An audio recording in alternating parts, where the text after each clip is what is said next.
আসসালামু আলাইকুম ওয়া রাহমাতুল্লাহি ওয়া বারাকাতুহু। আলহামদুলিল্লাহ, আজকের গ্রামে আমরা প্রত্যেকে অবগত আছি, শাবান মাস চলছে। মাস আসবে যাবে, বছর ঘুরবে, আবার নতুন মাস আসবে। জীবনটা এইভাবে কেটে যাবে, দুঃখ কষ্ট আনন্দ ফুর্তি। কিন্তু আজকের গ্রামে এই সময়ের মধ্যে আমাদের দুঃখের টাইমে আল্লাহর শুকরিয়া আদায় করতে হবে, সুখের টাইমে আল্লাহর শুকরিয়া আদায় করতে হবে। কারণ আপনারা কমবেশ জানেন বা শুনেছেন যে হয়তো মুসা আলাইহিস সালাম আল্লাহ তাবারক ওয়া তাআলার সঙ্গে মুলাকাত করার জন্য তিনি রওনা দিয়েছেন। রাস্তায় এক ব্যক্তিকে দেখেছিলেন, যে ব্যক্তি হয়তো মুসা আলাইহিস সালামকে আর্জ করেছিলেন। এই মুসা আলাইহিস সালাম, সেই ব্যক্তি কাকে আর্জ করছেন? হয়তো মুসা আলাইহিস সালামকে। এই মুসা আলাইহিস সালাম আল্লাহ তাবারক ওয়া তাআলার সঙ্গে দিদার করতে যাচ্ছেন, ঠিকই কথা। আপনি আল্লাহর সঙ্গে যখন দিদার করবেন, একটু আমার জন্য আর্জ করবেন, আর্জি রাখবেন। আল্লাহ পাক আমাকে যতটা দিয়েছে, যা দিয়েছে, আমি তাতে সন্তুষ্ট, আমি আর চাই না। আমি তাতে সন্তুষ্ট, আমি আর চাই না। আল্লাহ পাকের দরবারে গিয়ে এইটুকু আর্জ করবেন।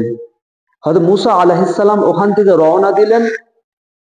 যাওয়ার পর আর একটা ব্যক্তিকে দেখতে পাচ্ছেন, তার পরনে কেবল একটা ছেঁড়া টুকরো কাপড় রয়েছে। সেই ব্যক্তি আর্জ করছেন, এই মুসা, আপনি কোথায় যাচ্ছেন? হয়তো মুসা আলাইহিস সালাম বললেন, শোনো, আমি আল্লাহর সঙ্গে দিদার করতে যাচ্ছি। ওই ব্যক্তি বলছে, এই মুসা, যখন আল্লাহর দরবারে পৌঁছে যাবে, একবার আর্জ করবে যে আল্লাহ পাক যেন আমাকে কিছু দেয়। আমার অবস্থা, আমার হালকে আপনি দেখতে পাচ্ছেন, কি অবস্থায়, কি হালে রয়েছি। এই মুসা একবার আল্লাহর কাছে আর্জ করবেন যে আল্লাহ পাক যেন আমার কিছু দেয়, আমার যেন দুঃখ দুর্দশা অভাব অনটন দূর হয়ে যায়, আমার অন্তরে যেন খুশি আসে, জীবনে যেন সুখ আসে।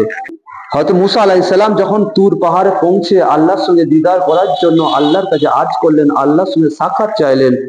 আপনারা কোনো কমবেশ জানেন যে হয়তো মুসা আলাইহিস সালাম কোনোদিন আল্লাহর সঙ্গে দিদার করতে পারেনি। কথা বা কথন হতো ওহির মাধ্যমে, আল্লাহ তাবারক ওয়া তাআলা ওহী নাজিল করত। তো মুসা আলাইহিস সালাম আল্লাহর কাছে আর্জ করলেন, এই আল্লাহ তাবারক ওয়া তাআলা, আপনার সঙ্গে দিদারের জন্য এসেছি, আপনার সঙ্গে কথোপকথনের জন্য এসেছি। রাস্তার মধ্যে এক ব্যক্তির সঙ্গে দেখা হয়েছিল, সাক্ষাৎ হলো। সেই ব্যক্তি বলছে যে আল্লাহ তাবারক ওয়া তাআলা আমাকে যা দিয়েছে যথেষ্ট দিয়েছে, আমার আর প্রয়োজন নেই, আমার আর লাগবে না। আল্লাহর কাছে একবার বলে দিও যাতে আল্লাহ পাক আমার না দেয়। হয়তো মুসা আলাইহিস সালাম কি বললেন যে ওই ব্যক্তি আর্জ করছে, তার এত হয়ে গেছে যেন আর না দেয় আল্লাহ পাক। আল্লাহ পাক বলছেন, তুমি যখন ফিরবে ওই রাস্তা দিয়ে, ওই ব্যক্তিকে বলে দিও যেন ও আমার শুকরিয়া বন্ধ করে দেয়। কি? ও ব্যক্তি যেন আমার শুকরিয়া আদায় যেটা করে, যে দুঃখ কষ্ট হোক, সুখ শান্তি হোক, প্রত্যেকটা মুহূর্তে যেমন পরিস্থিতি হোক না কেন, ওই ব্যক্তি আমার শুকরিয়া আদায় করে। এই মুসা, যখন তুমি যাবে ওই ব্যক্তিকে বলবে যেন শুকরিয়া আদায় না করে, তাহলে আমি ও যা দিচ্ছি অফুরন্ত দিচ্ছি, আরো দিচ্ছি, আর দেবো না। একবার সুবহানাল্লাহ বলা যাবে না? দেওয়ার কারণটা কি ছিল? শুকরিয়া আদায় করার জন্য, আর কিছু নয়। চলতে ফিরতে যেমন অবস্থায় যেমন হোক না কেন, আল্লাহ সব সময় আলহামদুলিল্লাহ, শুকর আলহামদুলিল্লাহ সব সময় ঠোঁটে লেগে রয়েছে।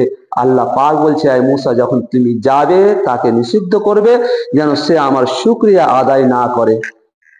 হয়তো মুসা আলাইহিস সালাম বললেন, এই আল্লাহ, আর একটা ব্যক্তির সঙ্গেও দেখা হয়েছে, আর একটা ব্যক্তির সঙ্গেও দেখা হয়েছে। সেই ব্যক্তি নগ্ন অবস্থায়, তার চেহারায় কোনো কাপড় নেই, কেবল একটা টুকরো কাপড় রয়েছে। সেই ব্যক্তি আর্জ করেছে যে আল্লাহ পাক যেন তার কিছু দেয়, সেই বান্দার যেন কিছু দেয়। আল্লাহ পাক একটা কোশ্চেন ঘুরিয়ে দিল, একটাই কথা, যে ওই বান্দাকে বলো আমার যেন শুকরিয়া আদায় করে, তাহলে আমি ওকে ভরে দেবো। বলেন সুবহানাল্লাহ। আমরা অনেক পরিস্থিতিতে আল্লাহর শুকরিয়া আদায় করি না, কষ্ট হলেও আল্লাহর শুকরিয়া আদায় করি না, দুঃখ সুখ শান্তিতে আল্লাহর শুকরিয়া আদায় আমরা ভুলে গেছি। কারণ এই শুকরিয়া আদায়, আল্লাহর প্রশংসাটা এমন একটা, এর মধ্যে গুণ ভরে রয়েছে, যে গুণের মাধ্যমে আল্লাহ পাক আপনার ভরে দেবে, যে ভরটা যদি আপনি দুনিয়াতে অল্প হয়তো পাবেন, কিন্তু আখিরাতে তার অফুরন্ত পাবেন, তার পুরস্কার আল্লাহ পাক দেবে। ব্রাদার, তাহলে আল্লাহর যেমন অবস্থায় যে অবস্থায় থাকি না কেন, আল্লাহর আমাদেরকে শুকরিয়া আদায় করতে হবে। সে দুঃখ হোক, কষ্ট হোক, সুখ হোক, শান্তি হোক, যে হালে হোক না কেন। জীবন এসেছে কয়েকদিনের জন্য, এই জীবন চলে যাবে, দ্বিতীয়বার এই জীবন পাবো না। তাহলে এই সময়ের মধ্যে আমাকে আল্লাহকে খুশি করতে হবে, সন্তুষ্ট করতে হবে। আল্লাহ পাক হয়তো মুসা আলাইহিস সালামকে বললেন, এই মুসা, তুমি ওই বান্দাকে বলবে যেন সে আমাকে শুকরিয়া আদায় করে, তাহলে আমি তার ভরে দেবো। একজনকে বলছে শুকরিয়া আদায় না করে, আর একজনে বলছে শুকরিয়া আদায় করে। তাহলে যে শুকরিয়া আদায় করেছে, সে যে শুকরিয়া আদায় করছে আল্লাহ পাক তার ভরে দিয়েছে, যে আদায় করতে পারে না তার আল্লাহ পাক ছিনে নিয়েছে, রাখেনি। আল্লাহ পাক বললেন ওকে বন্ধ করতে বলো, একে চালু করতে পারো, তাহলে ভরে যাবে, এর ভরে যাবে, ওর কম হয়ে যাবে। আর আস্তে আস্তে আস্তে কি হলো, ওই ব্যক্তির সঙ্গে দেখা হলো।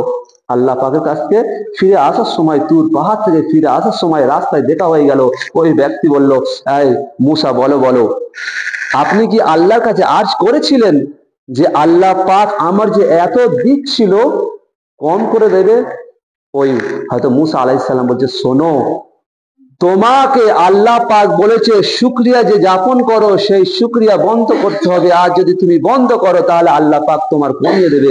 সেই বান্দা বলছে, আমি তো আল্লাহর শুকরিয়া বন্ধ করতে পারবো না, আল্লাহর প্রশংসা বন্ধ করতে পারবো না, আল্লাহর হামদ কোনোদিন বন্ধ করতে পারবো না।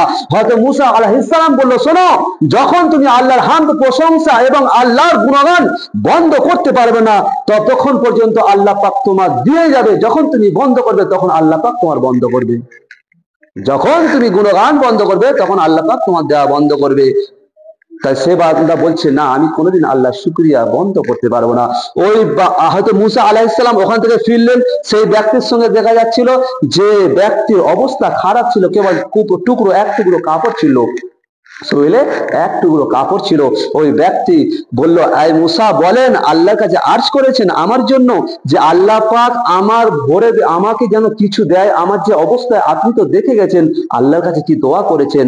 সেই ব্যক্তি যখন জিজ্ঞাসা করলো, মুসা আলাইহিস সালাম বলল, শোনো, আল্লাহ পাক তোমাকে বলেছে শুকরিয়া আদায় করতে। কি বলেছেন? আল্লাহ পাক বলেছে তোমাকে হামদ ও প্রশংসা করতে, শুকরিয়া আদায় করতে। তুমি যদি করো তাহলে আল্লাহ পাক তোমার দেবে। তখন ওই বান্দা বলছে, আরে আমার শরীরে এক টুকরো কাপড় নেই, আমার শরীরে যদি অনেক কাপড় থাকতো, আমার যদি সেরকম সুখ শান্তি থাকতো, তাহলে আমি আল্লাহকে প্রশংসা করতো। আমার তো কিছুই নেই, তাহলে আমি কেমন করে আল্লাহর প্রশংসা করব? যখন ওই ব্যক্তিরা এই কথা বলেছে, সঙ্গে সঙ্গে তার শরীরে যে টুকরো কাপড় ছিল, ওই টুকরো হাওয়ার মাধ্যমে উড়ে চলে গেছে। ওই টুকরো হাওয়ার মাধ্যমে উড়ে চলে গেছে। বলার মাকসদ হচ্ছে এটাই, যে যেমন পরিস্থিতি, যে হালে যেমন থাকি না কেন, আল্লাহর শুকরিয়া সব সময় আদায় করতে হবে। চলতে ফিরতে আল্লাহর প্রশংসা করতে হবে, আল্লাহর গুণগান করতে হবে।